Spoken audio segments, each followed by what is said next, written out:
think the PCA is going to burn my membership card.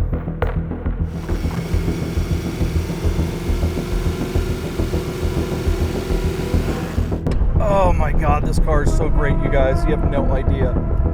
I mean, you really don't. You know what they say. There's nothing better than an air-cooled flat six engine in the back of a 911. But they, and I can't believe I'm saying this, were wrong, because they have never driven this.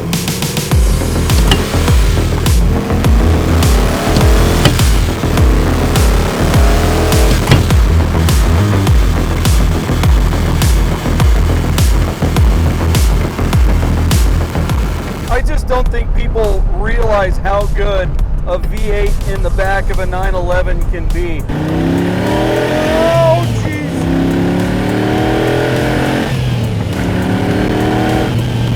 Oh my God, that's fast.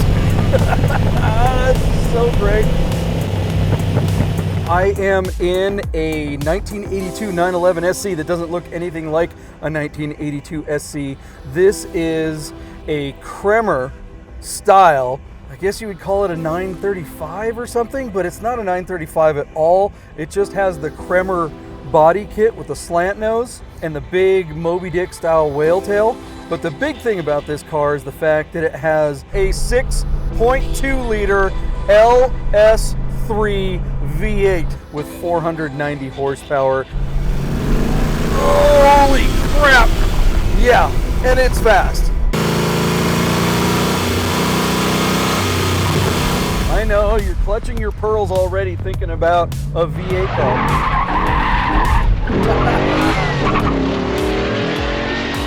It's just like you go on the DoorDash app and order up some power and they will deliver it to your door.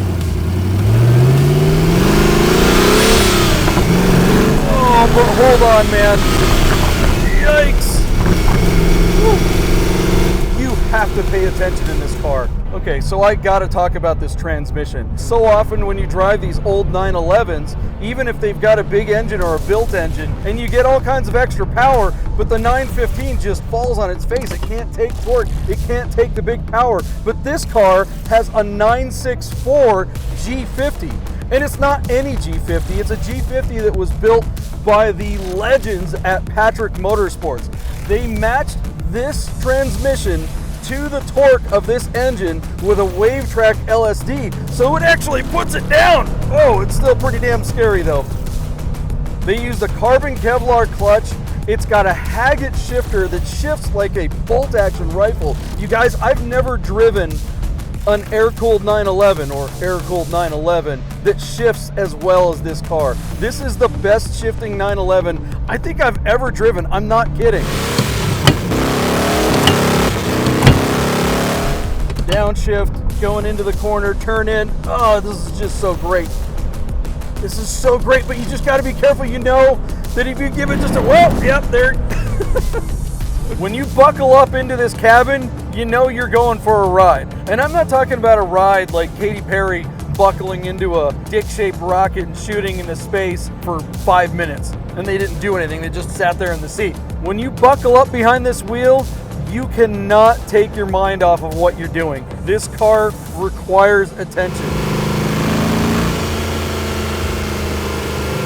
There is hardly anything left of the 82 911 SC that the title says this car is. The guy who built this car was an aviation engineer for Boeing. And when it comes to airplanes, details matter. And you can tell the details were thought out in this car. He knew that this thing was going to be like a 911, but more so. You know what I mean by that. With a 911, you've got all that power in the back. You go into a corner, and you don't want to have yourself a polar moment. All that power, all that weight in the back wants to be in the front. Well, he thought of everything. This thing handles. It's got Bilstein coilover suspension in the front, huge sway bars in the front and the rear. There is a lot of rubber on the road in the back of this car, which you really need. It's got an 18 by 11 inch wheel in the back with a 315 tire. and 17s in the front, but the 17s aren't exactly narrow either. So this car hooks up, and you get to the corner, you're gonna get some brakes. Yep, it stops too. Stopping power to match the horsepower is awesome. Modern Cayman S brakes rebuilt by the guys over at S-Car-Go. All the touch points on this car are perfect. You know, and here's the thing, if there's ever a problem, it's got an OBD2. You just plug it in, like any modern car. Like, everything was thought of in this car. I just can't believe how much I like this car. This is not at all what I expected.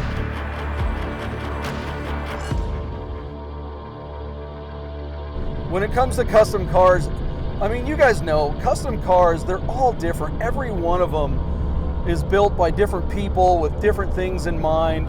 This particular car was really well thought out. That aviation engineer, he built this car for Phoenix, Arizona, where it gets really, really hot. People are always commenting how big the wing in the back is, and the reason it's so big is because that's where the radiator is. It's sitting horizontally above the engine. And here I am in Las Vegas, driving the car right now. It's 110 degrees out. The engine temperature is right where it's supposed to be. It doesn't matter how hard you push the car, how fast you go, what RPMs, up a hill, down a hill, what speed, that temperature hardly ever moves. I've got the air conditioning on in an old 911. Air conditioning. And I'm cool as a cucumber in here. It's nice. Check it out.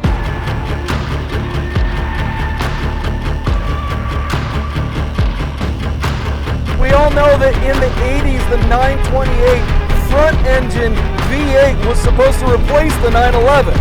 That would have been an atrocity. But what Porsche really should have done is they should have given buyers an option to have that V8 engine in the back of a 911 platform. Because done right, this is unbelievably good.